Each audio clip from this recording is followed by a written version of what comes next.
লোমহর্ষক কিছু ঘটনা নিয়ে বরাবরের মতো আপনাদের মাঝে আমরা আবার উপস্থিত হয়েছি। সাথে আছে আমি সামির এবং আমি ফাহাদ। এবং আমাদের আজকের অতিথিরা। And welcome to our show 2am the night starts. আশা করছি আপনারা সবাই খুব ভালো আছেন। আজকের এই ঠান্ডা ঠান্ডা ওয়েদার এর সাথে আমাদের লোমহর্ষক ঘটনা আশা করছি আপনাদের শরীরে শিহরণ জাগাবে। সরাসরি চলে যাচ্ছে আমাদের প্রথম ইমেইলে।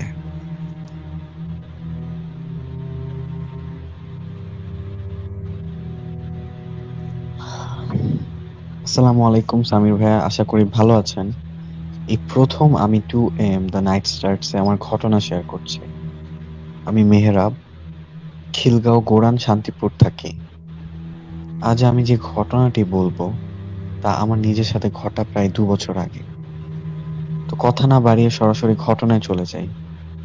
ওইদিন হঠাৎ মা আমাকে বলল, তোর নানুর শরীরটা ভালো যাচ্ছে না, চল গিয়ে দেখে আসি।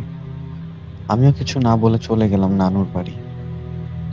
সেদিন আমার সব ভাই বোন, সব কাজিনরা সবাই ছিল আমার নানু বাড়িতে। সারাদিন হাসপাতালে খাটাখাটনি করতে করতে কখন যে রাত হয়ে গেল টেরই পেলাম না। তো নানুকে হাসপাতালে রেখে এসে নানুর বাসায় এসে রাতের খাবার শেষ করে ঘুমোতে যাব, তখন শুনি ঘুমানোর জায়গা নেই। আমি চলে গেলাম বড় মামার বাসায়। 3 ভাই এক বিছানায় শুয়ে আড্ডা দিচ্ছিলাম। রাত তখন 12টা 30 কি 12টা 45। এরই মধ্যে আমার এক ভাই ঘুমিয়ে পড়ল। আমরা 2 ভাই আড্ডা দিচ্ছিলাম। যখনই ঘুমের জন্য মাথাটা বালিশে রাখলাম, ঠিক তখনই হঠাৎ করে শুনতে পাই কে যেন নুপুর পরে হাঁটছে। আমরা 2 ভাই পুরো স্পষ্ট শুনতে পাচ্ছিলাম শব্দটা। আমি আয়াতুল কুরসি পড়ে ফু দিলাম। নুপুরের আওয়াজটা যেন মাথার সামনে এসে থেমে গেল। ঘটনাটি আমি পরদিন সকালে আমার পরিবারের সবাইকে জানালাম। সবাই বিষয়টি নিয়ে হাসি করে উড়িয়ে দিল। আমি ঘটনাটি ভুলে গেলাম। ঘটনাটা পুনরায় 2020 সালের 21 আগস্টেই ঘটল। আমি আমার মামার বাড়িতে আমার মামাতো ভাইয়ের সাথে ঘুমাচ্ছিলাম। আমি 2টার দিকে ওয়াশরুমে গেলাম। 2 থেকে 3 মিনিট পর দরজাটা ধাক্কা মারলো। আমি ভাবছিলাম আমার ভাই হয়তো আমার সাথে দুষ্টামি করছে। দরজাটির সাথে সাথে খুলে দেখলাম বাহিরে কেউ নেই। ঘরে গিয়ে দেখি ভাই শুয়ে আছে। পরদিন সকালে আমার মা কে আমি জানাই। এরপর আমার মা আমাকে বলল, তোর মামার বাড়িতে আগে বাড়িওয়ালার একটা মেয়ে থাকতো। তোর মামার বাড়িতে সেই মেয়ে দোতলা থেকে লাফ দিয়ে সুইসাইড করে। তারপর থেকে এমন ভয়ঙ্কর ঘটনাগুলো ঘটে। ওই বাসার দারোয়ান একদিন ছাদে উঠে দেখতে পাই কে যেন সাদা কাপড় পরে হাঁটছিল ছাদের উপরে। তো এই ছিল আমার ঘটনা, ভালো লাগলে পড়ে শোনাবেন। অনেক ধন্যবাদ মেহরাব আপনাকে আপনার ঘটনাটার জন্য। আমরা প্রায় সময় এরকম রাতের বেলা নুপুরের আওয়াজ শুনে থাকি। আমরা প্রচন্ড ভয় পাই রাতের বেলা যদি আমরা সামান্য কোনোরকম সাউন্ড পেয়ে থাকি, কিন্তু নুপুরের আওয়াজটা একদম ভিন্ন। তো ফাহাদ, কেমন আছো তুমি? কি অবস্থা বলো? আলহামদুলিল্লাহ, I was missing my show and এখন আসতে Here পেরে খুব you বেশি are. ভালো লাগছে। হ্যাঁ, here I am and আসতে পেরে খুব বেশি ভালো লাগছে। আমার পার্সোনাল কিছু রিজনসে আমি খুব বিজি ছিলাম এন্ড পার্সোনাল কিছু কারণে আমি লাস্ট এপিসোডে জয়েন হতে পারিনি এন্ড আমি খুব বেশি মিস করেছিলাম এন্ড গত এপিসোডের স্টোরিগুলোও খুব লোমহর্ষক ছিল অ্যাজ ইউজুয়ালি প্রতিটা এপিসোডের মতো। সো আচ্ছা, তুমি এই ঘটনাটি নিয়ে যদি কিছু বলতে চাও। আচ্ছা, ঘটনাটি প্রথম ঘটনা হিসেবে খুবই ভালো ছিল এন্ড লক্ষণীয় যে বিষয়গুলো ছিল সেগুলো হচ্ছে যে প্রতিটা ঘটনার মতোই কিন্তু এই ঘটনাটা খুবই বেশি লোমহর্ষক ছিল। যেটা সামির ভাই না, আমাদের আমি প্রতিটি স্টোরিতে তোমাকে হয়ে বলি থাকে। বিষয়টা হচ্ছে যে মানে রাতের বেলা নুপুরের আওয়াজটা, মানে এই ধরনের ঘটনা আমরা প্রায় শুনে থাকি। ইভেন আমি আমার ভাইয়ের কাছ থেকে শুনেছিলাম, তারা আসলে এক জায়গায় ঘুরতে যায় এবং খুব র্যান্ডমলি রাতের বেলা তারা আসলে এই ধরনের ঘটনা শুনতে পায়, আচ্ছা, এটা মানে এই রিলেটেড আওয়াজটা আমাদের পায়। আমাদের মোস্ট প্রবাবলি 8 এপিসোডে একটা ঘটনা হুম ঘটে, যেটা আমাদের সাথে সিফাত ভাই শেয়ার করে, যে ওনারা যখন রাতের বেলা বাসা থেকে বের হয় তখন হুম হুম আহ, হুম বাড়ির নিচ থেকে হচ্ছে তারা নুপুরের সাউন্ড পাচ্ছিল। তো হ্যাঁ, রাতের বেলা নুপুরের সাউন্ডটা অনেক জায়গাতেই অ্যাজ ইউজুয়ালি হয়ে থাকে, কিন্তু এগুলো খুব বেশি স্ক্যারি হয়। আর তার থেকে বড় কথা হচ্ছে যে আমরা যদি একটা যে সাপোজ বেড়াতে যাই, তো বেড়াতে যাওয়ার পরে আমরা যখন একটা বাড়িতে স্টে করি, যে বাড়িটাতে আমরা কখনো এর আগে স্টে করিনি, এন্ড রাতের বেলা যখন এইসব মানে প্যারানরমাল অ্যাক্টিভিটিস গুলো আমরা ফিল করতে পারি, তখন কিন্তু এই জিনিসগুলো আসলে খুব বেশি লোমহর্ষক হয়। হ্যাঁ, রাতের বেলা নুপুরের আওয়াজটা যদিও একটা কমন ফ্যাক্ট, বাট এটা খুবই স্ক্যারি। যার সাথে ঘটে সে বুঝে যেটা আসলে কতটুকু স্ক্যারি। তো ওকে, তাহলে ফাহাদ, আমরা আসলে দেরি না করি, আমাদের হ্যাঁ, একজন আমরা আমাদের প্রথম গেস্ট অতিথির কাছে এসেছে। যেতে যাচ্ছে। আমাদের প্রথম সেটাই। গেস্টের কাছে চলে যেতে চাচ্ছি। আপনি আপনি আপনি আপনার নামটি বলে আপনার ঘটনাটি শুরু করবেন।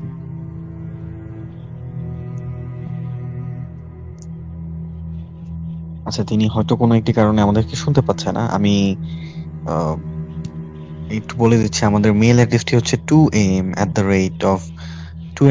nightstarts@gmail.com। এখানে আপনারা আপনাদের স্টোরিটা আমাদের কাছে কাছে পাঠাতে পারবেন। এবং আমাদের ফেসবুক পেজটি হচ্ছে 2am the night starts। এছাড়া আমাদের ইউটিউব পেজ আছে, আপনার ইউটিউবে সুন্দর মতো লিখলেই হবে 2am the night starts, আমাদের ইউটিউব পেজ পেয়ে যাবেন এবং খুব সুন্দর মতো আমাদের ঘটনাগুলো এনজয় করতে পারবেন। তো চলে যাচ্ছে আমাদের প্রথম গেস্ট। আপনি আপনার নামটি বলে যদি ঘটনাটি শুরু করতেন। জি ধন্যবাদ। জি, আমার নাম হাসিবুল ইসলাম হৃদয়। জি ভাই, একটু জি জোরে কথা বললে ভালো হয়। জি, আমার নাম হাসিবুল ইসলাম হৃদয়। আমি থাকি যেখানে খুলনা সদরে। আচ্ছা আচ্ছা, তো আমরা ঘটনায় চলে যাই আর কি, আপনি ঘটনায় চলে যান। জি, আমার ঘটনাটা হচ্ছে 2014 সালে। এটা হচ্ছে আমার এক বড় ভাইয়ের সাথে ঘটে যাওয়া কাহিনী, যে আমি আচ্ছা, ঘটনায় সরাসরি চলে যাচ্ছি। জি তো জি যে ঘটনাটা হচ্ছে আপনার, আমার ওই ভাইয়া হচ্ছে আপনার খুলনা থেকে ঢাকা শিফট হবে, এই এই সময়ের কাহিনী আর কি। তো তখন আর কি হচ্ছে আপনার গোপালগঞ্জ টু ঢাকা 4 লেনের রোড হচ্ছিল, ঠিক আছে। তো আরেকটা কথা বলে রাখি, ওইখানে খুব হিন্দু ফ্যামিলি বেশি ছিল, তাদের শ্মশান ছিল আর অনেক কিছুই ছিল, মন্দির ছিল। তো ওইটা তাদের উচ্ছেদ করা হয়েছে টাকার বিনিময়ে, বুঝতে পারছেন। তো তখন আর কি রাস্তার কাজ চলতেছিল। তো ভাইয়া ডিসিশন নিল যে রাতে রওনা দিবে। তো বেসিক্যালি সবাই আর কি ঘুমিয়েছিল রাতে। তো ভাইয়ার একটা অভ্যাস ছিল বাসের সামনের সিটটা আর কি যাওয়ার সময় আর কি বাসের সামনের সিটেই বসে যেত, আর রাতে খুবই কম ঘুমাতো। তো ড্রাইভার কি কি করতো না করতো সেটা আর কি খেয়াল রাখতো সে। তো যখন গোপালগঞ্জ রোডে আচ্ছা, ঢুকলো কোনো একটি তখনও কারণে হয়তো কিছু তার কাজ চলতেছে। ইন্টারনেট সমস্যা হয়েছে।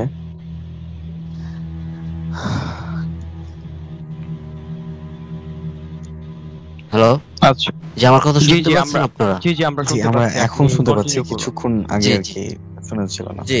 জি তো তারপর হচ্ছিল যে কাহিনীটা, তো তখন আর কি খুব গরমকাল ছিল, এটাও বলে রাখি, অনেক গরম ছিল। তো জানালা হুম খোলা ছিল। তো হুম যখন সেই গোপালগঞ্জের রোডে ঢুকলো, হঠাৎ হুম হঠাৎ দুটা বিড়াল দুই পাশ দিয়ে একসাথে এসে মিলে গেছে গ্লাসের সামনে, রাস্তার উপরে, কিন্তু গ্লাসের সামনে দেখা গেছে একসাথে মিলে গেছে দুটা বিড়াল। আর ড্রাইভার যত স্পিড ব্রেকার ছিল, সব স্পিড ব্রেকার গুলো 110 প্লাস ছিল স্পিড, ওইভাবেই চলে গেছে, কোথাও ব্রেক করেনি। তো কিছু আচ্ছা দূর গোপালগঞ্জ ক্রস করার পর আপনার গ্লাসে মনে হবে যে কুয়াশার মতো কিছু পড়ছে, এরকম কিছু পড়ছে। তো ড্রাইভার আর কি স্লো, একদমই বন্ধ করেনি, স্লো করে আর কি গ্লাসটা মুছছে, এটাও স্পষ্ট দেখতে পাচ্ছে আমার ভাইয়া। তো পরে আর কি কাউকে কিছু না বললে ড্রাইভার পিছে তাকিয়ে দেখছিল যে সবাই ঘুমিয়ে আছে, কেউ কিছু দেখছে। তো ভাইয়ারে খেয়াল করার পর ফেরিঘাটে আসার পরে ভাইয়ার বিষয়টা বলে যে কাউকে যেন এই বিষয়টা আমরা শেয়ার না করি, যা দেখছো। তো ভাইয়া খুব আচ্ছা, মানে ভয় পাওয়ার বিষয়টা আসলে কারণে কি ছিল যে গাড়ি চলন্ত অবস্থায় হঠাৎ তারা দেখতে পায় যে গ্লাসের সামনে দুটো বিড়াল একসাথে এসে মিলিয়ে গেছে। মিলে যে হঠাৎ গ্লাসে আপনার কুয়াশার মতো একটা কিছু পড়ছে। আচ্ছা, তাহলে আসলে ঘটনাটা আসলে মানে রাত কয়টা মানে বাজতেছিল তখন? ঘটনাটা ধরেন মিনিমাম 1:30 থেকে 2টা হবে এরকম টাইম। আচ্ছা, রাত 2টা থেকে 1:30। ঠিক আছে, কিন্তু রাস্তার কোনো পজিশন বুঝতেছিল না যে গলি না ডাইনে না বামে, এরকম কোনো পজিশন ছিল না। ড্রাইভার অনেক পুরনো ড্রাইভার ছিল বুঝছেন, যার কারণে তার ওই রোডটা খুবই চেনা পরিচিত ছিল।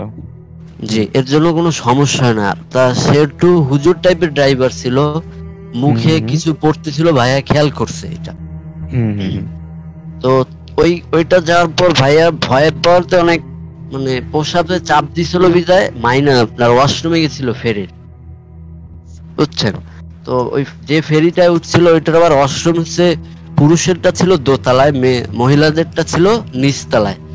তো ভাইয়া আর কি দোতলায় যাওয়ার পরে দেখছে যে লক করা, দরজাটা লক করা। তো নক দিয়ে বলছে যে ভিতরে কেউ থাকলে একটু তাড়াতাড়ি বের হয়ে। তো এটা বলে ভাইয়া একটু ঘুরে দাঁড়িয়ে দেখলো যে লোকজন ফেরিতে হাঁটাচলা করতেছে, কেউ কিছু খাচ্ছে এরকম। কিছুক্ষণ পর ভাইয়া টের পেয়েছে যে তার পিছন দিয়ে কেউ গেছে, মানে আলো ছিল, একটা ছায়ার মতো পড়ছে ভাইয়ার গায়ে। এটা বুঝতে পারছে যে হয়তো কেউ বের হয়ে গেছে। ঠিকই পিছন ঘুরে দেখে যে দরজাটা আস্তে খোলা আর কি। তো ভাইয়া আর একটা বিষয় বলে রাখি যে ওই ওয়াশরুমের দরজাগুলো ছিল অনেক পুষ্ট মোটা, ঠিক আছে। তো ভাইয়া এই হিসেবে বুঝা যে না, এটা সিটকানি লাগান যাবে না, যদি কোনো সমস্যা এর জন্য হালকা দিয়ে তার কাজটা সারলো। তার পরবর্তীতে যা ঘটলো, সে 1.5 ঘন্টা যাবত ওয়াশরুমে আটকা ছিল, 1.5 ঘন্টা দরজা কোনোভাবেই খুলতে পারতেছিল না। সে দেখলো যে বাইরেও কেউ তার আওয়াজ শুনতে পারে না, অনেক চিৎকার চেঁচামেচি করছে, কেউ আর কি তার আওয়াজ শুনতে পারে না। আর একটা জিনিস জানবেন যে ফেরি যখন ঘাটে আসে তখন ধাক্কা লাগলে একটা সবার গায়ে একটা ধাক্কা বোঝা যায় যে ফেরি ঘাটে আসছে, ফিল করা যায় মানে ফেরিটা কিছু সাথে মানে ধাক্কা খেয়েছে, ধাক্কা লাগে, সেটাও বুঝতে পারছে যে ফেরি কিনারে চলে আসছে। আর যখন গাড়ি আর কি ফেরি দিয়ে আপনার আনলোড হয় তখন হর্ন বা অনেক কিছুর আওয়াজ হইতে থাকে, তখন ভাইয়া বুঝতে পারে যে গাড়িগুলো আনলোড হচ্ছে। তো তারপরে ভাইয়া কি করবে, কোনো দিশা না পেয়ে আপনার ওইখানেই বসে পড়ে। ওইখানে বৈশা কিছু দোয়া দুরুদ পড়তে থাকে, অনেক দোয়া। উনি আবার হুজুর ফ্যামিলির লোক। আর একটা বিষয় বলতে থাকি, উনি হচ্ছে ওনাদের বাসায় আমরা চিনি সবাই হুজুর বাড়ি বলে, তো উনি ছিল হুজুর বাড়ির ফ্যামিলির একটা ছেলে।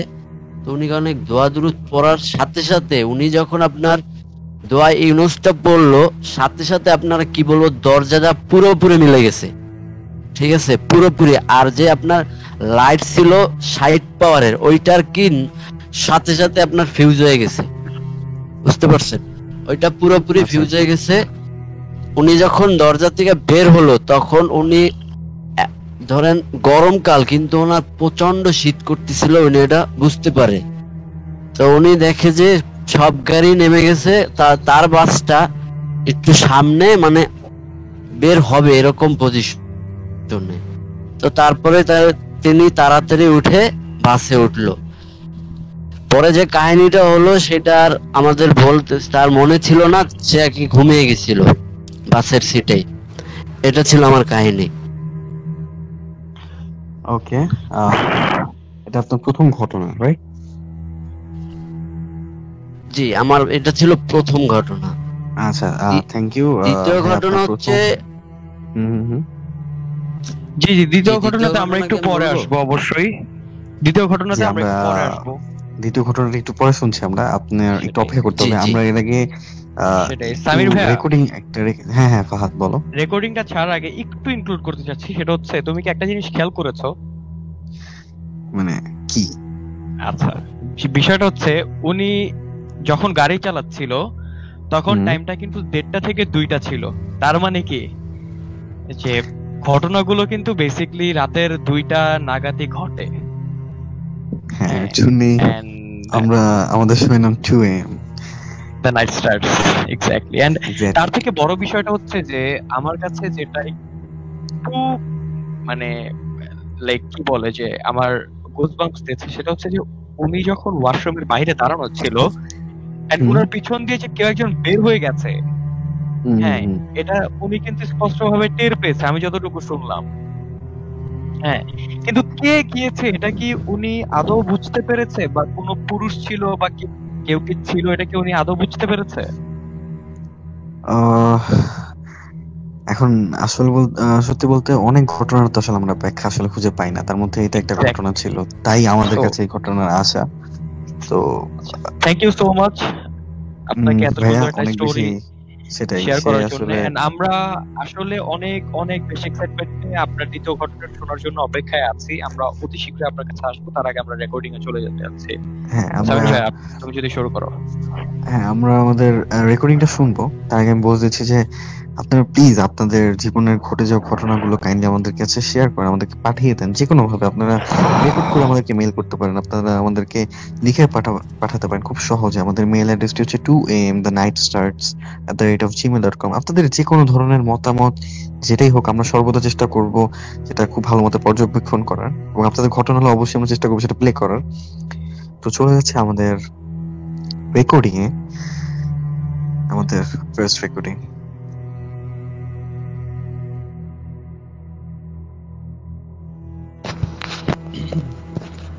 আসসালামু আলাইকুম লিসেনার্স, আমার নাম সাকিব, আমি পুরান ঢাকা থাকি। আমি আমার ঘটনাগুলো শোনানোর জন্য শো খুঁজছিলাম কোনো একটা, পরে আমি সামির ভাইয়ের শোয়ের ব্যাপারে জানতে পারি। তো আজ আমি আমার এক পরিচিত ভাইয়ের ঘটনা শেয়ার করব। যার ঘটনা শেয়ার করব তার নাম হচ্ছে রেফায়েত ভাই। তিনি ব্রাহ্মণবাড়িয়াতে বড় হয়েছেন এবং তার বাবা ও দাদা জিন পালতো বলে তার সাথে সবসময় 6 জন শিক্ষক জিন থাকতো। সেই 6 জন শিক্ষক জিন তাকে বিভিন্ন ধরনের ভাষা এবং মানুষকে বদ জিনের হাত থেকে রক্ষা করার প্রক্রিয়া শিখাতো। রেফাত ভাই সেই জন্য 5 ওয়াক্ত নামাজ পড়তেন। এছাড়াও তিনি ছিলেন কোরআনের হাফেজ। তার ওস্তাদরা তাকে একটি নীল পাথরের আংটি দিয়েছিল এবং বলেছিল বদ জিন তাড়ানোর সময় তা ব্যবহার করতে। তো রেফায়েত ভাইয়ের বয়স যখন 27 বছর, তখন তিনি একদিন রোজকার দিনের মতো ফজরের নামাজ পড়তে উঠেন।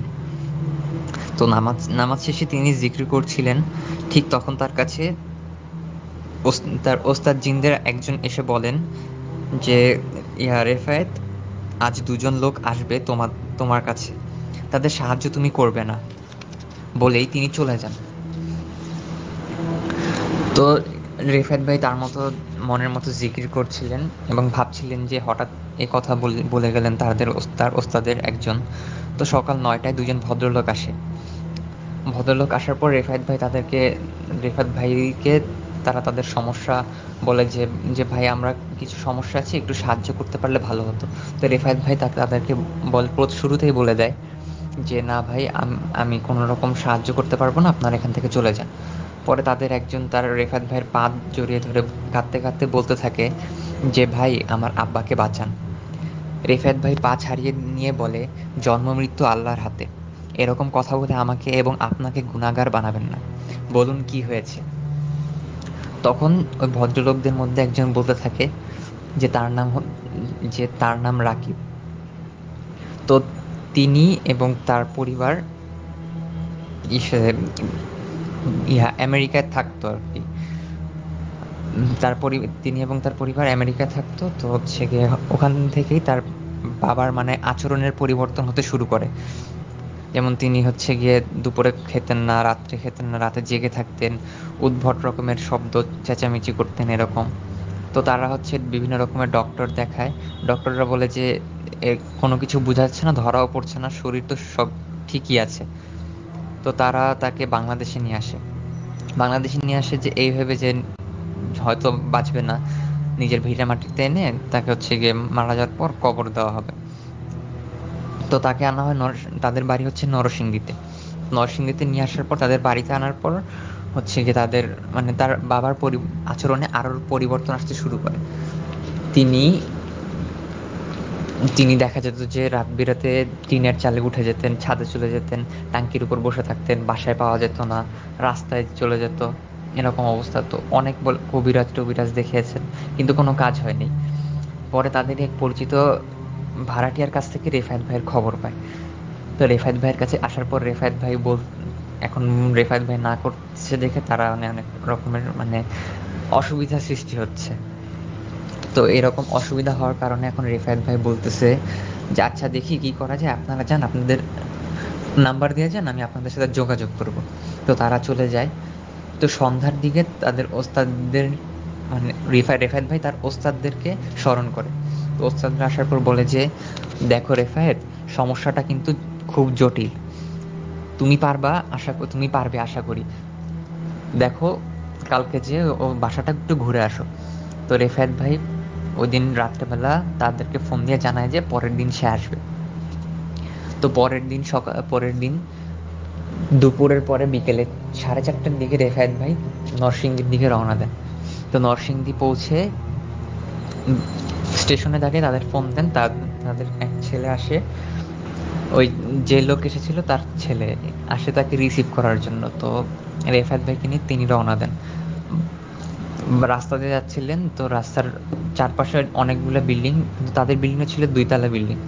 তো রেফায়েত ভাই ওই বিল্ডিংয়ের কাছাকাছি যেতে দেখেন যে বিল্ডিংয়ের উপরের ছাদের বিল্ডিংয়ের ছাদের উপরে কালো কালো ছায়ার মতো কিছু একটা, 2জন দাঁড়িয়ে আছে। তো রেফায়েত ভাই ওই ছেলেটাকে জিজ্ঞেস করে এটাই কি তোমাদের বাসা? তো ওই ছেলে একটু অবাক হয়ে রেফায়েত ভাইয়ের দিকে তাকিয়ে বলে জি এটাই আমার বাসা, আমাদের বাসা। আপনি কিভাবে বুঝলেন? তো রেফায়েত ভাই বলে যে আচ্ছা চলো। তো রেফায়েত ভাই বাসার ভিতর ঢুকতেই কেমন যেন একটা উটকো মাংস পচা গন্ধ পেতে থাকে। তো রেফায়েত ভাই মনে মনে তখন দোয়া পড়া শুরু করে। দোয়া পড়তে পড়তে তখন বাসার ভিতরে ঢুকে সোফার সামনে বসে। সোফার সামনে বসার পর ওই ভদ্রলোক 2জন এসে বলে যে আমার আব্বা তো এখন বাসায় রুমের ভিতর আছে, তার সাথে আপনি দেখা করবেন এখন। তো রেফায়েত ভাই বলে যে আচ্ছা ঠিক আছে, আপনি ওনাকে নিয়ে আসুন। তারপর রেফায়েত ভাই কিছু একটা ভেবে বলে যে আচ্ছা না থাক, সমস্যা নেই, আমি আসতেছি আপনার আব্বার সাথে দেখা করতে। তিনি দরজার ভিতরে ঢুকে দেখেন যে তার আব্বা মাথা নিচু করে বসে আছে। তো তিনি বসে আছেন, তো তাকে রেফায়েত ভাই যে সালাম দেয় যে আসসালামু আলাইকুম। ওপাশ থেকে একটু ভারী কণ্ঠে আওয়াজ আসে যে তুই এখানে কেন এসেছিস? তো রেফায়েত ভাই ওই লোকটাকে জিজ্ঞেস করে যে আমি তো এখানে এসেছি আপনার সাথে কথা বলার জন্য, দেখতে এসেছি আপনি কেমন আছেন। তো ওই লোকের ভিতরে থাকা যে জিন বা খারাপ জিনিস যাই আছে, তো সে উত্তর দেয় যে আমি তোর সাথে কোনো কথা বলবো না, তুই এখান থেকে চলে যা। তো রেফায়েত ভাই উঠে বাইরে বের হয়ে আসে। বের হয়ে রুমের দরজার সামনে দাঁড়িয়ে তাদের একজনকে বলে যে ওনাকে বলেন আমি চলে গিয়েছি। যে লোকের উপর মেইনলি সমস্যা ছিল সেই লোকের নাম ছিল আজিজ। তো সেই লোককে তারা বলে যে এসেছিল আপনার সাথে দেখা করতে সে চলে গেছে। তো ওই আজিজ লোকটা বলতেছে না, সে তো যায়নি, সে তো দরজার সামনে দাঁড়িয়ে আছে। এরকম বলে তারপর সে গিয়ে হাততালি দেওয়া শুরু করে। তো রেফায়েত ভাইয়ের বুঝতে বাকি থাকে না যে এটা সাধারণ কোনো ব্যাপার না। তো তিনি বলে যে আচ্ছা ঠিক আছে, আমি আজকের মতো চলে যাচ্ছি, আমি কাল আবার আসবো বলে তিনি চলে যান। বাসায় যেয়ে এশার নামাজ পড়ে তিনি তার ওস্তাদদেরকে স্মরণ করেন।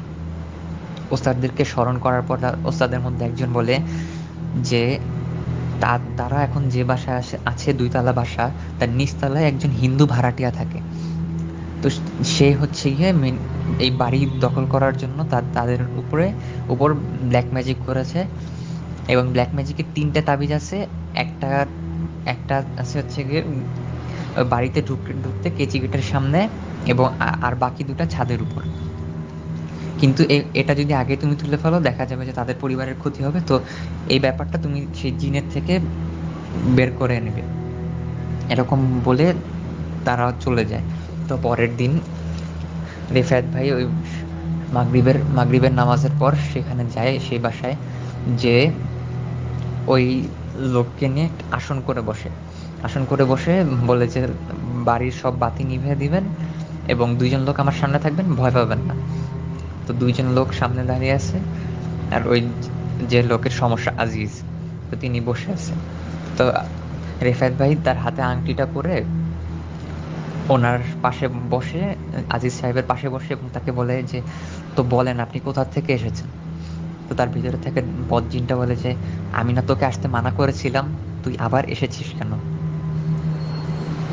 তো রেফায়েত ভাই বলতে থাকে যে, খামোখাই নির্দোষ প্রাণী, নির্দোষ লোকটাকে কষ্ট কেন দিচ্ছেন আপনি আপনি এখান থেকে চলে যান। তো তার ভিতরে থাকে জিনিসটা বলে যে, তোর কি কোনো ভয় নেই? তুই এখানে এসেছিস কোন সাহসে? তারপর রেফায়েত ভাই বলে, আমি তো এখানে একা আসিনি, আপনি একটু আশেপাশে তাকিয়ে দেখেন, এখানে অনেকজন আছে। তো তার ভিতরে থাকা বদজিনটা বলে যে, আমি জানি তুই তোর ওস্তাদদের সাথে নিয়ে এসেছিস, কারণ তুই একা আমার সাথে পারবি না। বলেই আজিজ সাহেবের ভিতরে থাকা জিনটি জোরে জোরে হাসতে শুরু করে। তো রেফায়েত ভাইয়ের 7 জন ওস্তাদদের মধ্যে একজন ওস্তাদ বলে তাকে যে, তুমি ভয় পেও না, সে হচ্ছে তোমাকে গুমরা করার চেষ্টা করতেছে, মানে ডিস্ট্র্যাক্ট করার চেষ্টা করতেছে আর কি। তুমি হচ্ছে গিয়ে তাকে আপাতত রিং পরে তার বাম হাতের কনিষ্ঠ আঙ্গুলটা ধরো। তো রেফায়েত ভাই সে কাজটা করে। তারপর ওস্তাদদের মধ্যে একজন বলে, এখন তুমি হচ্ছে গিয়ে সূরা শামস পড়া শুরু করো। তো রেফায়েত ভাই সূরা শামস তেলাওয়াত করতে থাকে। তারপর হচ্ছে গিয়ে আজিজ সাহেবের ভেতরে থাকা জিনটি চিৎকার করে উঠে বলতে থাকে যে, আমাকে ছেড়ে দে, আমাকে কষ্ট দিস না, আমি চলে যাব। তারপর সেই জিনটাকে বলা হয় যে, আপনাকে কে পাঠিয়েছে? তো সেই জিন বলে যে, এক হিন্দু লোক পাঠিয়েছে, তার নাম বলা যাবে না, যদি নাম বলি আমি হয়তো তারা আমাকে মেরে ফেলবে। তো তারপর রেফায়েত ভাই তাকে জিজ্ঞেস করে, আচ্ছা আপনাকে তো এখানে তাবিজ করে পাঠানো হয়েছে, সে তাবিজগুলো কোথায় আছে? তো জিনটা মানে আজিজ সাহেবের ভেতরে থাকা জিন বলে যে, একটা তাবিজ বাড়ির কেচি গেটের 1 হাত সামনে 4 হাত মাটির নিচে পোতা আছে, আর বাকি 2টো তাবিজ ছাদের একটা টাঙ্কির উপর আর একটা দরজার পিছনে ঝুলানো। তো রেফায়েত ভাই এক এক করে 3টা তাবিজ তোলার পর ওই তাবিজগুলো আগুনে পুড়িয়ে দেওয়ার পর আজিজ সাহেব সুস্থ হওয়ার পর আজিজ সাহেবকে যে বলে যে, আজিজ সাহেব, এমন আপনার যে সমস্যা হয়েছিল তার মেইন কারণ হচ্ছে গিয়ে আপনার যে নিচতলায় থাকে হিন্দু ভাড়াটিয়া, সে এই কাজটি করেছে বলে এই কয়েক বছর ধরে আপনার এত সমস্যা হচ্ছিল। আশা করি এখন আর কোনো সমস্যা হবে না।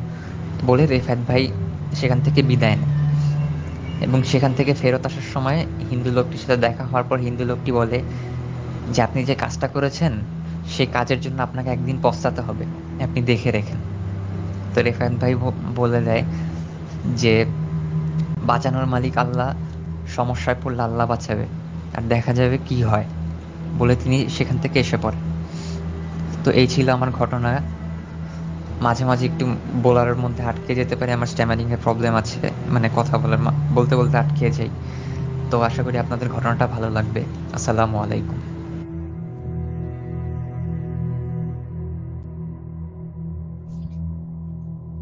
Welcome back. শুনছিলেন 2am The Night Starts। আমি একটু কমেন্ট পড়তে চাই। আমাদেরকে দেখছি সারা হোসেন কমেন্ট করেছে যে, ভাইয়া সাউন্ডটা চেঞ্জ করলে একটু ভালো হয়।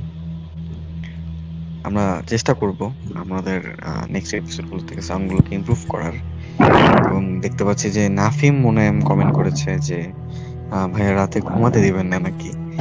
আসলে ঘুমাতে দিব নাকি দিব না সেটা আসলে আমাদের উপর ডিপেন্ড করে না, আপনাদের আসলে ভয় পাওয়ার উপর ডিপেন্ড করে। আপনারা যদি আসলেই ঘুমাতে না পারেন সেক্ষেত্রে কিন্তু আমাদের শো করার রিজনটা একদম মানে বলতে পারেন যে পূর্ণ হয়ে যায় আর কি, যে আপনারা যদি আসলেই ভয় পেয়ে থাকেন। সামির ভাইয়া, আমার কিছু কথা ছিল এই স্টোরিটার ব্যাপার। সেটা হচ্ছে যে, অবশ্যই প্রথমত যেটা লক্ষণীয় বিষয় সেটা হচ্ছে যে পুরো স্টোরিটাই কিন্তু মূলত ব্ল্যাক ম্যাজিক রিলেটেড ছিল, রাইট? এন্ড এই প্রসঙ্গে আমি একটু কথা বলতে চাই। সেটা হচ্ছে যে, যারা আমি তো অ্যাজ ইউজুয়ালি ইসলামিক সেন্সের, তো যারা 5 ওয়াক্ত নামাজ পড়ে, হ্যাঁ, তো প্রতিটা নামাজে তারা যখন ফরজ নামাজের পর আয়াতুল কুরসি পড়ে, হ্যাঁ, তারা কিন্তু সাথে সাথে তাদের শরীরের মধ্যে একটা ব্লক ক্রিয়েট করে, লাইক আধ্যাত্মিক কোনো শক্তি বা জিন বা খারাপ জিন যাতে তাদের শরীরের মধ্যে বা তাদেরকে কোনো ইফেক্ট না করতে পারে, হ্যাঁ, তারপরে আরেকটা যে বিষয় সেটা হচ্ছে যে প্রতিদিন ফজর নামাজের সময় আর প্রতিদিন মাগরিব নামাজের সময়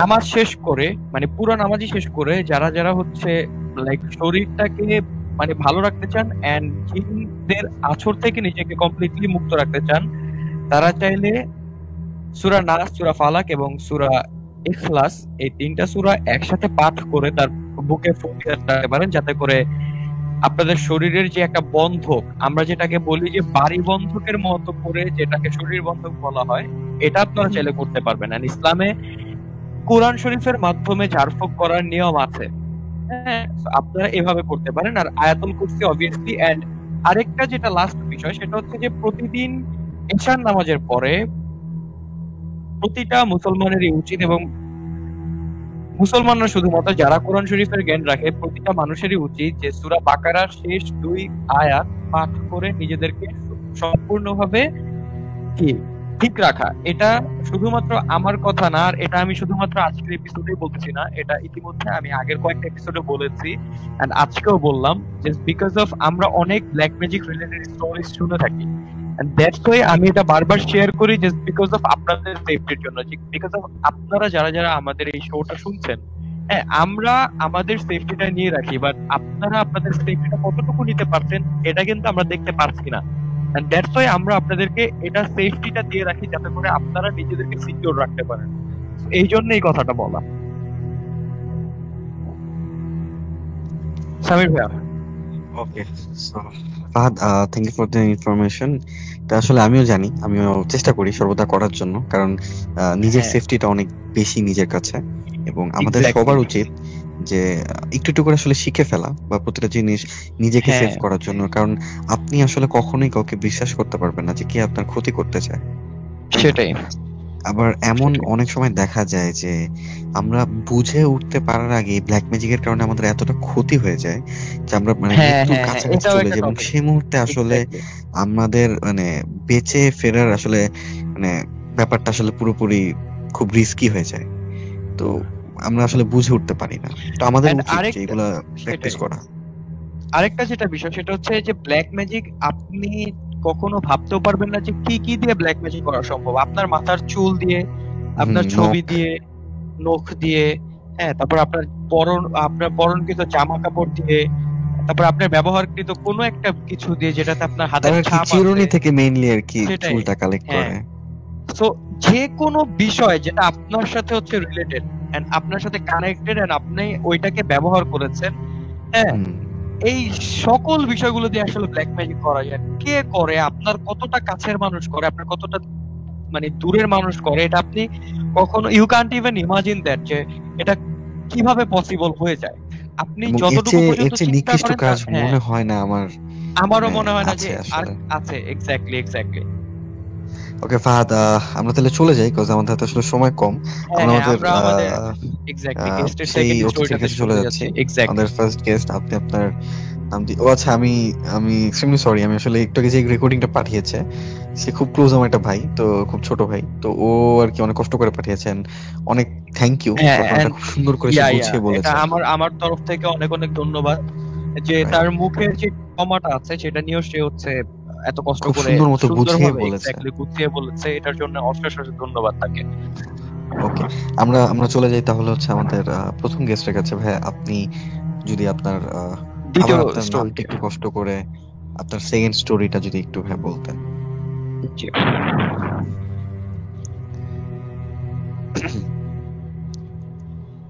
আমরা কিছুক্ষণের মধ্যেই তার সাথে যোগাযোগ করার চেষ্টা করছি। আমি ততক্ষণে বলে দিচ্ছি যে আপনারা কিভাবে আমাদের সাথে যোগাযোগ করতে পারবেন। আমাদের মেইল অ্যাড্রেসটি হচ্ছে 2am@gmail.com। এখানে আপনারা খুব সুন্দর মতো আপনার ঘটনা লিখে পাঠাতে পারেন, অথবা যদি লিখতে কষ্ট হয় সেক্ষেত্রে আপনারা আমাদেরকে আপনাদের ঘটনাটা রেকর্ড করে পাঠাতে পারেন। এছাড়া আমাদের ফেসবুক পেজ আছে, আমাদের ফেসবুক পেজ হচ্ছে 2am the night star, সেখান থেকে আমরা মেইনলি লাইভে যাই, এবং আমাদের ঘটনাগুলো আপনারা ইউটিউবে পেয়ে থাকবেন। আমাদের ইউটিউব পেজের ইউটিউব চ্যানেলের নাম হচ্ছে 2am the night stars, লিখে সার্চ দিলেই পাবেন। উম,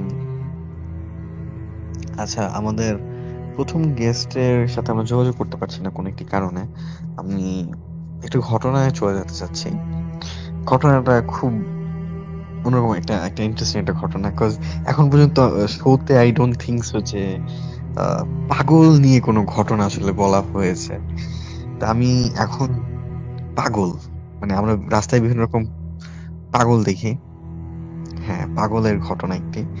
তো আমি এখন আমাকে আসলে যে ভাইয়াটা ঘটনা বলেছে তার নামটি মেনশন করা নিষেধ, এবং তাদের তিনি আসলে গ্রামে থাকে এবং গ্রামটি অনেক বড়, এবং সেখানে একটি রেল স্টেশন আছে, এবং সেই রেল স্টেশনে সবাই আর কি মোটামুটি, মানে পাগলদের ব্যাপারটা কি হয় যে অনেক পাগলই আছে যারা আসলে ট্রেনে করে অনেক দূর দূর দূরান্তে চলে যায়, এবং ওনার গ্রামের বাড়িটা আসলে যে এলাকায় ছিল, আমি নাম বলবো না, নাম বলা নিষেধ। তো সে ট্রেন স্টেশনে খুব দেখা যায় যে প্রায় সপ্তাহখানিক পর পর নতুন নতুন পাগল দেখা যায়, কারণ সেখানে ট্রেনগুলো দুদিন থেকে 3 দিন থামে, এবং তারা আসলে ট্রেনে যে আসে তারা বুঝতে পারে না যে ট্রেনটা আসলে 1 থেকে 2 দিন থাকবে এখানে। তো এরকম করতে করতে, তো একদিন উনি যখন ছোটবেলা থেকে উনি একটি মানে পাগলকে দেখে এসেছে, এবং পাগলটির নাম হচ্ছে সামু পাগলা। মানে আসলে সবাই মানে পরিচিত আর কি সব জায়গায় তার নাম, এবং তিনি আসলে যেভাবে বলেছে যে পাগলটি খুব, মানে আমরা সাধারণত পাগল বলতে কি ভাবি যে খুবই নোংরা হবে, সে গোসল করবে না, তার জামা কাপড় খুব পুরনো হবে, এবং সে ময়লার মধ্যে আসলে বসবাস করবে। কিন্তু এই পাগলের বিষয়টা ছিল একদম ভিন্ন। তিনি ফর্সা ছিল, তার গায়ে, তার মুখে সুন্দর দাড়ি ছিল, এবং খুব সুন্দর কাপড় চোপড় পরতো, কিন্তু তার মানসিক মানসিক মানে ভারসাম্য একটু সমস্যা ছিল, ক্ষতিগ্রস্ত ছিল। তো তো এই পাগলের সাথে আসলে ওনার ছোটবেলা থেকেই তার দেখা, এবং একসাথে আসলে পাগলের সাথেই ওনার আসলে বেড়ে ওঠা। তো উনি প্রায় পাগলটার সাথে কথা বলতো ছোটবেলা থেকে বড় হতে হতে। তো উনি তুই বলেই ডাকতো। তো উনি যখন ঢাকায় পড়ালেখা করতে আসে, তো উনি আর কি একবার ছুটিতে গ্রামে যায়। তো গ্রামে যায় না প্রায় 11 মাস হয়ে গিয়েছে, পরীক্ষার চাপে সব মিলিয়ে। তো সব পরীক্ষা টরীক্ষা শেষ করে তিনি আসলে গ্রামে যায়। গ্রামে যাওয়ার পরে তিনি দেখে ট্রেন স্টেশনে ঠিক সেই সামু পাগলাই বসে আছে, এবং সে বাসায় চলে যায়। এবং তার আসলে যেহেতু বয়স বাড়ছিল, তার আড্ডার ব্যাপারটাও,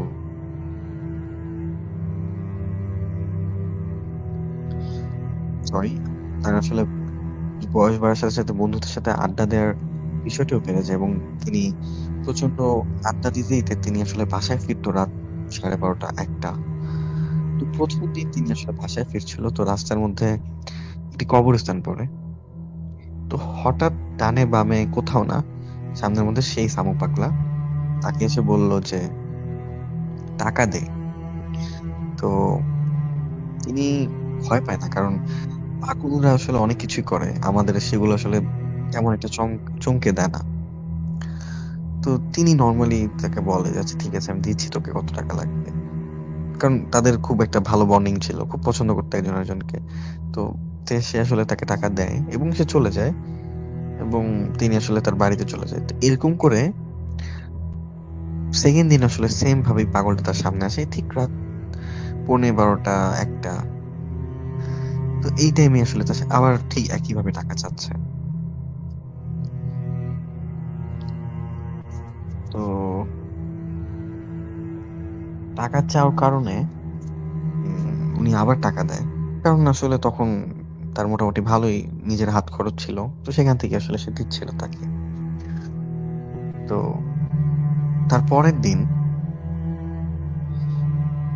ঝামেলাটা হয় হচ্ছে যে পরের দিন তিনি যখন আসতে থাকে, হঠাৎ উনি দেখে যে কবরস্থানের পাশ থেকে একটা কান্নার আওয়াজ আসছে। রাত তখন বাজে 1:30টার মতো। তো উনি একটু অবাক হয় যে এত রাতের বেলা কান্নার আওয়াজ ঠিক কবরস্থানের থেকেই আসছে। তো যেহেতু গ্রামের ছেলে, উনি তেমন একটা ভয় পায় না। উনি দেখে সামু পাগলা বসে বসে কাঁদছে,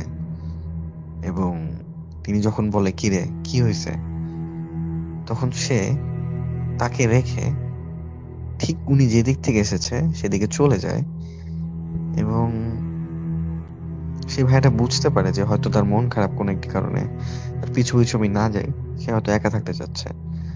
তো তিনিও বাসার উদ্দেশ্যে হাঁটতে থাকে হঠাৎ সামনে সেই পাগলটির হাজির এবং তিনি একটু চমকে উঠে, ভয় পায় না এবং মনের মধ্যে কোনো প্রশ্ন জাগে না তাদের বিষয়ে। তো সেই পাগলটা এসে তাকে বলছে যে আমার অনেক ঠান্ডা লাগছে, আমাকে একটি সাদা চাদর কিনে দে আমাকে। তো তখন বলে যে আচ্ছা ঠিক আছে আমি তোকে কিনে দিব। টাকার বিষয়টা আসলে উনি এভাবে খুলে বলেনি। তো উনি তাকে আসলে টাকা দেয় এবং সামু পাগলা মুহূর্তের মধ্যে চলে যায় এবং তিনি আসলে খুব অবাক হয় যে তিনি তো আসলে তার পাগলটা তো আসলে তার কত পিছে ছিল, সে কিভাবে সামনে আসলো। এটা ভাবতে ভাবতে সে বাসায় চলে যায় এবং সকালবেলা তিনি তার বন্ধুদের সাথে আসলে গল্প করতে থাকে এবং গল্প করার মাঝখানে তিনি হঠাৎ কথায় বলে যে আরে সামু কি শুরু করছে আমার কাছ থেকে আর কি, এই তো কালকে টাকা নিল সাদা চাদরের জন্য, অথচ এখন তো গরমকাল। বলছি কি হয়, এর আগে একদিন টাকা নিল, এর আগেও একদিন টাকা নিছে। তো আমার কথা শুনে আসলে সেই ভাইয়ের কথা শুনে সবাই খুব খুব হাসতে শুরু করে এবং তাদের হাসি আসলে থামে না। তিনি একটা টাইমে প্রচন্ড রেগে যায় এবং বলে যে কি ব্যাপার, তোরা হাসছিস কেন? তখন বলে যে সামু পাগলা তো আসলে 9 থেকে 8 মাস আগেই মারা গিয়েছে, তুই কি আমাদের সাথে ফাইজলামি করছিস? তো তখন সেই ভাইটা খুব তার আসলে পায়ের নিচে মাটি থাকার কথা না, সে আসলে বিশ্বাস করতে পারছে না যে তার বন্ধুরা কি তার সাথে ফাইজলামি করছে, কারণ এমনটা হওয়ার কথা ছিল না। তো তিনি আজ পর্যন্ত এই ঘটনার কোনো ব্যাখ্যা তিনি এখন পর্যন্ত খুঁজে পান না এবং বলে রাখা ভালো যে তিনি সবসময় সেই পাগলটিকে সেই কবরস্থানের, উনি 3 বার দেখেছে, 3 বারই সেই কবরস্থানের পাশেই দেখেছে, সেখান থেকে বাহিরে কোথাও দেখেনি, ঠিক রাত্রেবেলায় দেখতো। এবং সেই পাগলটি তার সামনেই কেন আসা এত মানুষ থাকতে, সেটার কারণ আসলে তিনি জানে না। এখন পর্যন্ত উনি আসলে বলতে গেলে প্রচন্ড ভয়ে আটকে ওঠে, আসলে ভয় পায় না। আসলে বিষয়টা হচ্ছে যে এই ঘটনাগুলোর আসলে ব্যাখ্যা নাই এবং গ্রামের অনেক মানুষের কাছ থেকে জানা যায় যে সামু পাগলা সেই কবরের উপরে রাতের বেলা প্রায় দেখা যায় যে সেই পাগলটি কবর উপরে বসে আল্লাহর জিকির করছে, এরকম প্রায় দেখা যায়। তো এই ছিল ঘটনা। আমার কাছে ঘটনাটি এরকম পাগলের ঘটনা আমি আসলে এর আগে কখনো শুনিনি, প্রথমবার। আমার কাছে খুব ভালো লেগেছে। আমরা এই ঘটনায়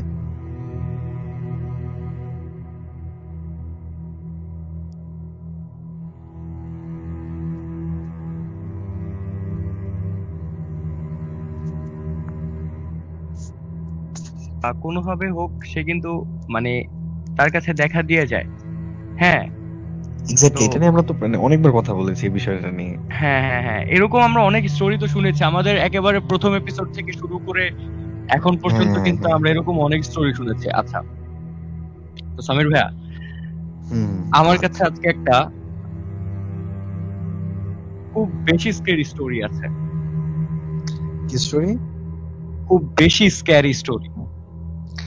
হ্যাঁ, আমিও অনেকদিন ধরে তোমার ঘটনা আসলে শুনি না। আমি অনেক বেশি এক্সাইটেড ছিলাম এই স্টোরিটা শেয়ার করার জন্য তোমাদের সাথে, এন্ড আমাদের গেস্ট এন্ড আমাদের যারা শুনছে তাদের সাথে, সবার সাথে শেয়ার করার জন্য খুব বেশি এক্সাইটেড ছিলাম। তো এখন সেই অপরচুনিটিটা পেয়েছি এন্ড আমি আশা করি সবাই এই স্টোরিটা শুনে খুব বেশি ভয় পাবে, কতটুকু আমি জানি না, বাট আশা করছি যে সবাই অনেক বেশি ভয় পাবে। এন্ড স্টোরিটা বেসিক্যালি হচ্ছে, আচ্ছা আমি কি সরাসরি স্টোরিতে যাব?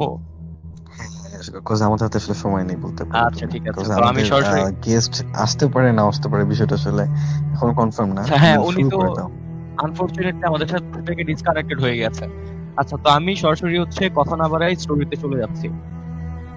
আচ্ছা, তো স্টোরিটা আমার যে ফ্রেন্ডের কাছ থেকে শুনেছি, আমি তার নাম একেবারেই ফ্ল্যাশ করতে চাই না, জাস্ট বিকজ অফ একটু রেস্ট্রিকশনস আছে, দ্যাটস ওয়াই। হ্যাঁ হ্যাঁ শিওর। এটা হচ্ছে তার ফ্যামিলির একেবারে মানে পার্সোনালের মধ্যেও যদি একেবারে হিডেন পার্সোনাল থাকে, ওই একটা স্টোরি। এন্ড ওদের ফ্যামিলিতে বেসিক্যালি ওই ফ্যামিলিটাতে অ্যাকচুয়ালি মা এবং ছেলে দুজনের উপরে পুরোপুরি ভাবে জিন দিয়ে আছর করা। হ্যাঁ, এন্ড মায়ের উপরে যে জিনটা আছর করে ওই জিনটা হচ্ছে ছোট জিন, আর ছেলের উপরে যে জিনটা আছর করে ওটা হচ্ছে বড় জিন।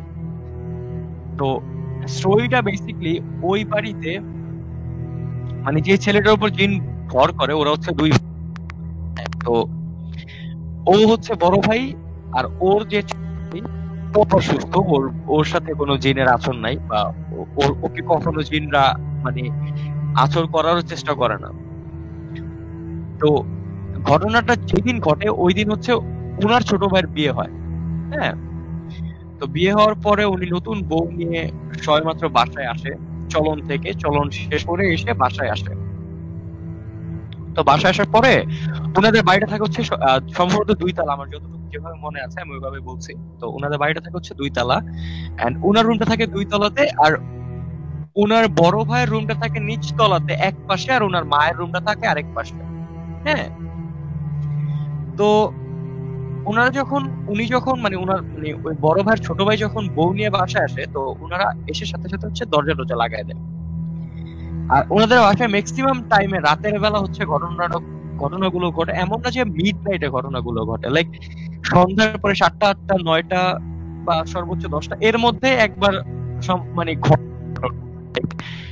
তার মধ্যে মানে ভর করে চলে আসে, বা তার মধ্যে চলে আসে, বা তাদের দুজনের মধ্যে চলে এসে দেখা যায় যে গন্ডগোল শুরু হয়ে যায় এরকম। তো ওই দিন রাতে ওনারা যখন আসে, তো আসার পরে ওনার বড় ছেলেও মানে একসাথেই আসে সবাই। তো ওনার বড় ছেলে আসার পরে বলতেছে যে মা আমাকে ভাত দাও, তো ক্ষুধা লাগছে। তো এক কথায় দুই কথায় ওনার মা যেন কি জন্য মানে রাগ করে। হ্যাঁ, সামি ভাই স্টোরিটা একটু মনোযোগ দিয়ে শুনুন, যারা মানে অডিয়েন্সেস যারা আছেন, যারা শুনছেন আমাদের স্টোরিগুলা খুব মানে মনোযোগ সহকারে শুনবেন। তো ওনার মা যখন এক কথায় দুই কথায় রেগে যায়, ইন দ্য মিন টাইম ওনার মার শরীরে যে জিনটা ভর করে ওই জিনটা ওনার মার শরীরে ভর করে। ভর করার সাথে সাথে ওনার গলাটা মোটা হয়ে যায়। মোটা হয়ে যাওয়ার পরে উনি চিৎকার করে বলতে থাকে যে আমি এই ঘর ছেড়ে চলে যাব। হ্যাঁ, ছোট ছেলে কিন্তু সবগুলা বুঝতে পারতেছে, সবকিছুই বুঝতে পারতেছে, বাট ওর ঘরে চলে গেছে just because of or wife যেন কোনোভাবে। হ্যাঁ, তো ওরাও মানে আমার যে ফ্রেন্ড এই স্টোরি বলছে, আচ্ছা যেটা বলছিলাম যে ওর মা যখন মানে বড় ছেলে বলে যে মা আমাকে কিছু খেতে দাও, তখন এক কথায় দুই কথায় ওর মা হচ্ছে রেগে যায়। রেগে যাওয়ার পর যখন রেগে যায় তখন সাথে সাথে ওনার শরীরে অর্থাৎ ওর মার শরীরে যে জিনটা ভর করে রেগে যাওয়ার সাথে সাথে ভর করে, ভর করার পরে উনি সাথে সাথে মোটা গলায় বলে যে আমি ঘর ছেড়ে চলে যাব। তো যখন বলে চলে যাব, তখন যেটা হয় যে ওনার ছোট ছেলে কিন্তু রুমের মধ্যে, ওনার ছোট ছেলে রুম থেকে বের হয় না just because of owner wife যদি বাসার মধ্যে যে কোনো সিক্রেট হতে পারে। এন্ড আমি যে ফ্রেন্ডের কাছে শুনেছি ওই ফ্রেন্ড হচ্ছে ওই স্পটে ছিল, অর্থাৎ ওই বাসাতেই ছিল, এন্ড ওর মাও ছিল, ওর বোনরাও ছিল, আর ও ছিল। তো ওরা ফ্যামিলি ছিল, আর ওই নতুন জামাই বউ ছিল, এন্ড বড় ছেলে ছিল, আর হচ্ছে ছিল। তো এখন এক কথা দুই কথা এরকম শুরু হয়। তো বড় ছেলে বুঝতে পারে যে সামথিং ইজ রং, সে ভর করে, বাট সে তখন ঠান্ডা ছিল, সে ঠান্ডা মস্তিষ্কে সুন্দরভাবে কিচেনে যায় ভাতটা নিজে বেড়ে নিয়ে আসে, আসার পরে চুপচাপ ভাত খেতে থাকে। তো ভাত খেতে থাকে এমন সময় হঠাৎ করে যেটা হয় যে ওনার কিন্তু ভূতের জিন ওনার মা শরীরে ভর করেছে। আর ভর করার পরে উনি যখন চিৎকার করতে থাকে যে আমি এই বাড়ি ছেড়ে চলে যাব, তো এক কথায় দুই কথায় উনি করে কি, উনার রুমের যে সোফা আছে, অর্থাৎ উনার কথায় যখন কেউ হচ্ছে মানে লাইক মানে ফোকাস দিচ্ছে না বা উনার কথা সবাই হচ্ছে ইগনোর করে যাচ্ছে, তো উনি আরো বেশি রেগে যাওয়ার সাথে সাথে উনি করে কি, উনার বাসার যে সোফা, ওই মহিলার বয়স হচ্ছে অলমোস্ট 70+। বয়সটা একটু সবাই মনোযোগ দিয়ে শুনবেন, যে অলমোস্ট 70+। তো এই মহিলাটা এক হাতে ওই রুমের সোফাটা উঁচু করে ধরে রাখে, উঁচু করে ধরে 1 মিনিট পর্যন্ত ধরে রাখার পরে ঠাস করে আছাড় দেয়। মানে লাইক আমরা যখন একটা কিছু তুলি, এটা যদি জোরে করে রাখি বা মানে কি বলে যে ছুঁড়ে মেরে রাখি, এটা কিন্তু আমরা আছাড় দেওয়া বলি। তো সোফাটা উনি আছাড় দেয়। আছাড়ার সাথে সাথে ওনার ঘরের মধ্যে যে একটা বিকট শব্দ হয়, এই শব্দে ওনার একেবারে রাগে উনার শরীরে হচ্ছে জিনটা ভর করে, অর্থাৎ উনার শরীরে হচ্ছে বড় জিনটা ভর করে। ভর করার সাথে সাথে উনি রুমের মধ্যে ঢুকে। ওই রুমের মধ্যে ঢুকার পরে ফার্স্টে ঠান্ডা থাকে, ফার্স্টে বুঝতে দেয় না যে আমার শরীরে কি জিন ভর করছে নাকি। কিন্তু এদিকে কিন্তু আমার ফ্রেন্ডরা মানে ওর ফ্যামিলিরা কিন্তু সবকিছু একেবারে লাইভ দেখতেছে যে কি হচ্ছে, কিভাবে কি হচ্ছে। হ্যাঁ, তো এখানে যে ইন্টারেস্টিং পয়েন্টটা, যে যখন হচ্ছে ওই মা আর বড় ছেলের মধ্যে যখন কনভারসেশন হতে যায়, তখন ফার্স্টে মা বলে যে আমি বাড়ি ছেড়ে চলে যাব। তখন ছেলেটা প্রথমবার বলে তুমি হ্যাঁ তুমি কই যাবা। এরপরে মা যখন আবার বলে যে আমি চলে যাব। তোমার নেটে মনে একটু সমস্যা করছে, তুমি যদি মানে একটু একটু পিছন থেকে একটু বলো। স্টিল স্টিল স্টিল স্টিল আমরা তোমার কথা ঠিক মতো শুনতে পাচ্ছি না, কেটে কেটে আসছে। আচ্ছা, এখন কি শোনা যাচ্ছে? এখন আই গেস বেটার। আচ্ছা আচ্ছা, ওকে। তো আমি যেখানে ছিলাম যে বড় জিন আসর করে, সেখান থেকে বলো। হ্যাঁ হ্যাঁ, সেখান থেকে বলো। বড় জিন আসর করে উনি আসলে রুমে যায়। হ্যাঁ হ্যাঁ, সেটাই সেটাই বড় জিন। আমি ওখান থেকে বলতে যাচ্ছিলাম যে বড় জিন আসর করার পরে উনি যখন রুমের মধ্যে ঢুকে, তখন মার ছেলের মধ্যে কনভারসেশন শুরু হয়। তো মা বলে যে আমি এই বাড়ি ছেড়ে চলে যাব, মোটা গলায়। কিন্তু ছেলে তখন চিকন গলায় বলে যে মা তুমি কোথায় যাবা।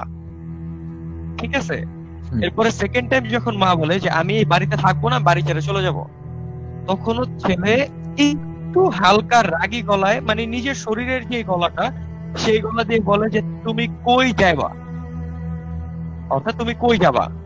ঠিক আছে, যখন মা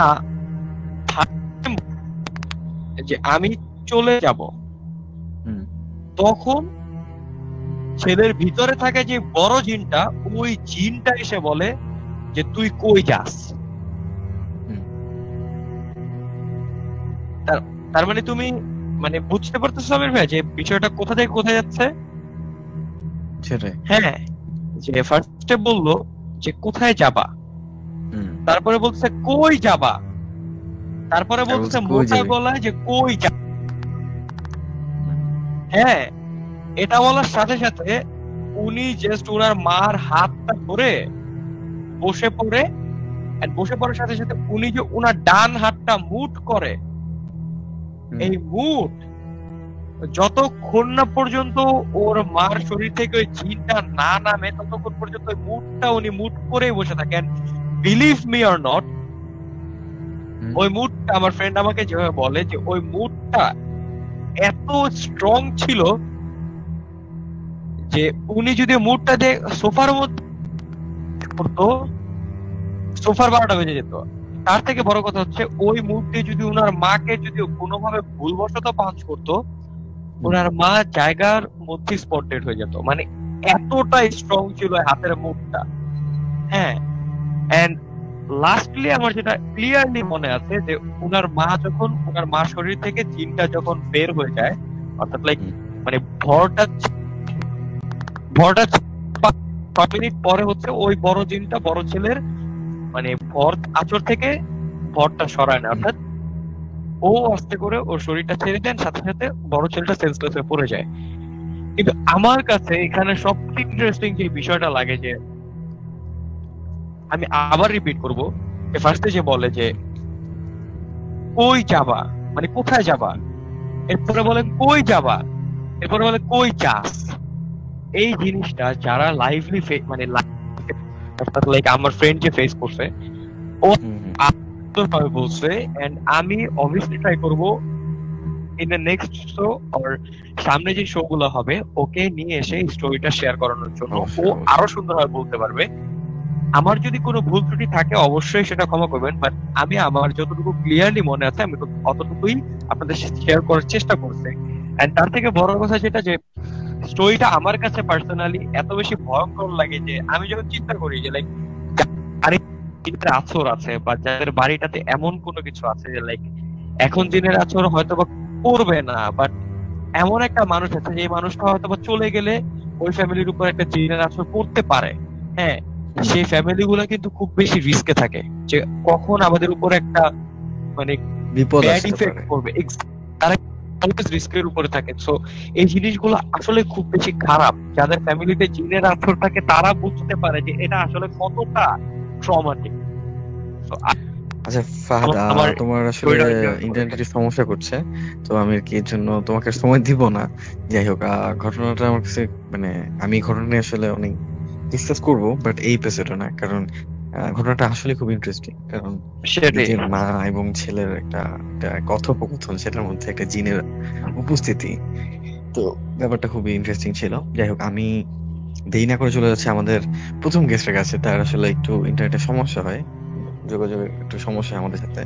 আচ্ছা। আপনি আপনার সেকেন্ড ঘটনাটা যদি আপনি একটু কাইন্ডলি আমাদের কাছে শেয়ার করতেন।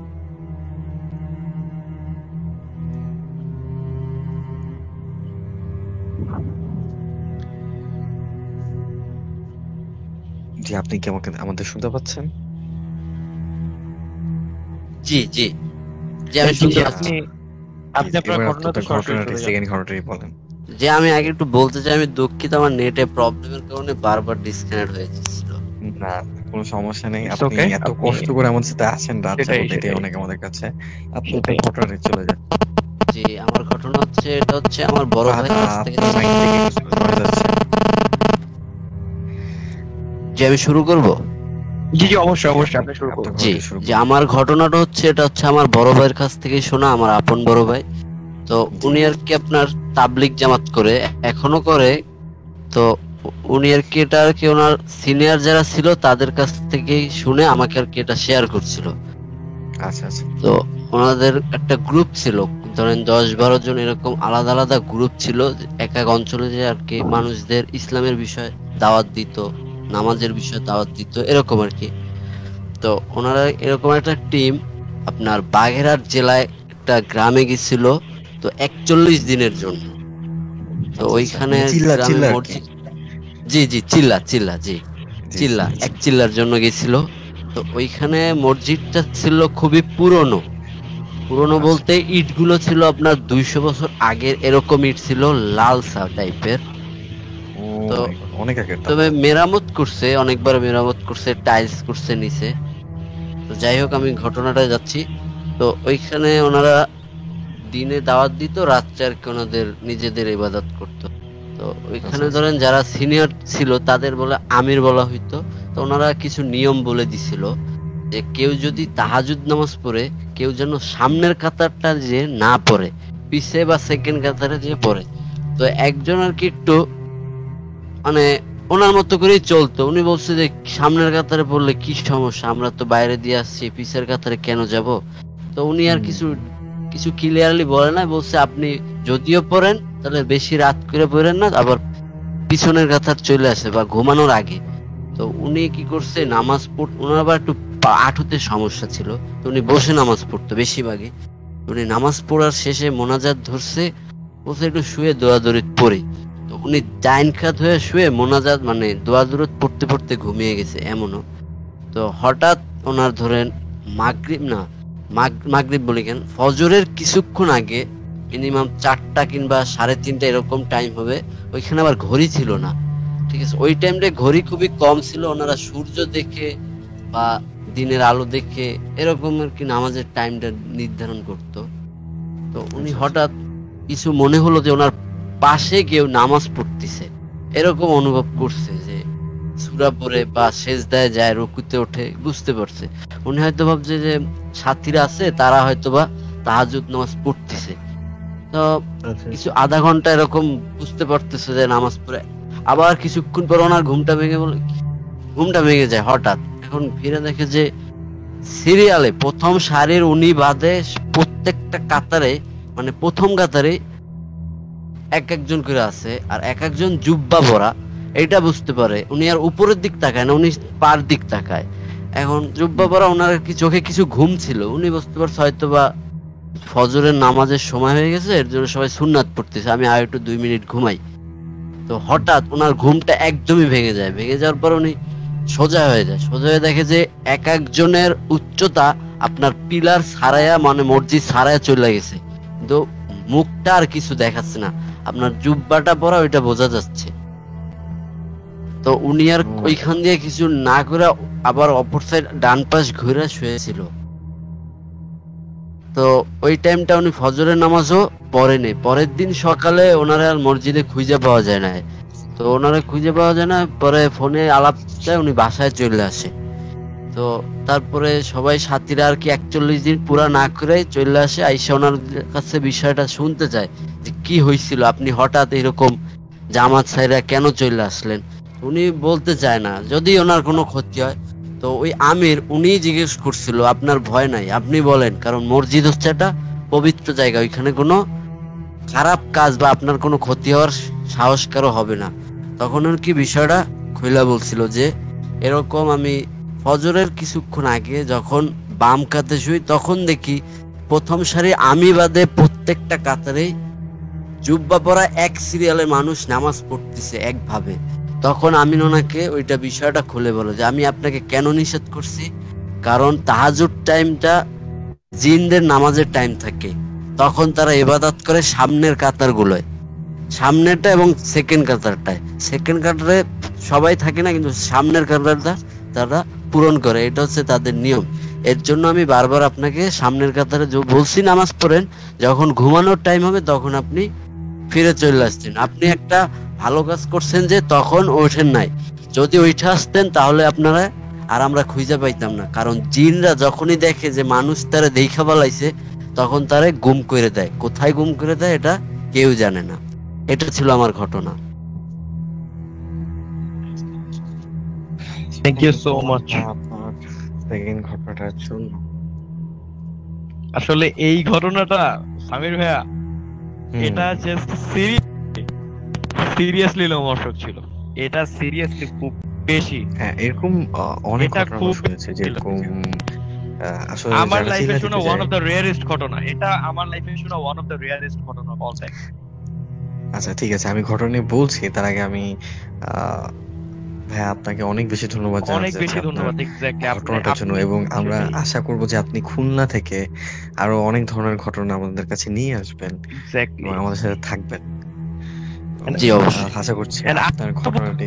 যে আমি যেটা বলতে চাচ্ছিলাম যে আপনার আপনার ইন্টারনেটে প্রচন্ড সমস্যা করছে, আপনার কথা অনেক ও কেটে আচ্ছা কেটে আচ্ছা। আসছে। তো আমি বলতে চাচ্ছি যে অনেক ধন্যবাদ আপনাকে আপনার ঘটনাটার জন্য।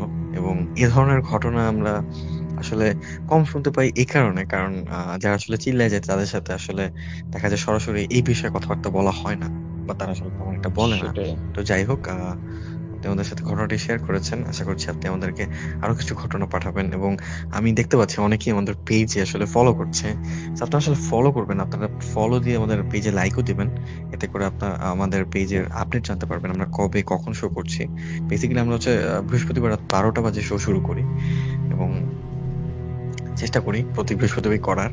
মাঝে মাঝে হয়তো বা কোনো রকম সমস্যার কারণে করতে পারি না, কিন্তু আমরা সর্বদা চেষ্টা করি যে সাথে থাকার। এবং আপনারা কাইন্ডলি জানাবেন আমাদের ঘটনাগুলো আপনাদের কাছে কেমন লেগেছে, এবং কি ধরনের ঘটনা আপনাদের লাগবে। এবং আপনারা যদি কারো কাছ থেকে কোনো ধরনের ঘটনা শুনেও থাকেন, কাইন্ডলি সেটাও আমাদেরকে মেল করে পাঠাবেন। ছোট কোনো ঘটনা হোক, কোনো সমস্যা নেই। হয়তো বা তেমন একটা ভয় নাও লাগতে পারে, আপনার মনে হয়, কিন্তু বাকি মানুষগুলোর হয়তো ভয় লাগতে পারে। তো এরকম ভাববেন না। আপনারা যে ধরনের ঘটনাই ফেস করেন, যেটার কোনো ব্যাখ্যা পাবেন না আপনারা, বা ব্যাখ্যা নেই, ছোট কোনো ইনসিডেন্ট হতে পারে, আপনারা কাইন্ডলি আমাদেরকে জানাবেন। আমাদের মেইল অ্যাড্রেসটি হচ্ছে 2am@thenightstarts@gmail.com। এই মেইল অ্যাড্রেসে আপনারা নক করতে পারেন। তাছাড়া আমাদের ফেসবুক পেজে আপনারা সরাসরি আমাদের অ্যাডমিনদের সাথে কথা বলতে পারেন। তারা আপনাদের সাথে সরাসরি আপনাদের ঘটনাটা শুনবে এবং আমাদের শোতে প্লে করবে ইনশাল্লাহ। তো আসলে আমাদের তো সময় পার হয়ে গিয়েছে, আমরা এখানে শেষ করতে চাচ্ছি। ফাহাদ, যাওয়ার আগে যদি তুমি কিছু বলতে, আশা করি তোমার ইন্টারনেট ঠিক হয়ে গিয়েছে। আচ্ছা, এখন কি ঠিক আছে? হ্যাঁ হ্যাঁ, একদম। আচ্ছা, ওকে। আমি যেটা বলতে চাচ্ছি, সর্বপ্রথম যে আজকে আমাদের সাথে যে গেস্ট ছিল, ওনার স্টোরি দুইটাই খুব বেশি লোমহর্ষক ছিল, আউটস্ট্যান্ডিং ছিল। এক্স্যাক্টলি আউটস্ট্যান্ডিং ছিল।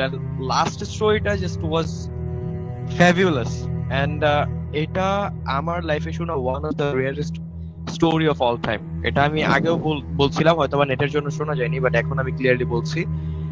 পাশাপাশি যেটা বলতে যাচ্ছি সেটা হচ্ছে যে আসলে একটু পরে হচ্ছে 2টা বাজবে, এন্ড আমরা আমাদের ফার্স্ট গেস্ট থেকে যেই স্টোরিটা ফার্স্টে শুনেছিলাম সেটাও কিন্তু অ্যাজ ইউজুয়ালি 2টার সময় ঘটেছিল। এন্ড 2টার সময় আসলে অনেক কিছুই হয়, আবার অনেক কিছু হয় না, অনেক অজানা জানা ঘটনাগুলো আসলে ঘটে।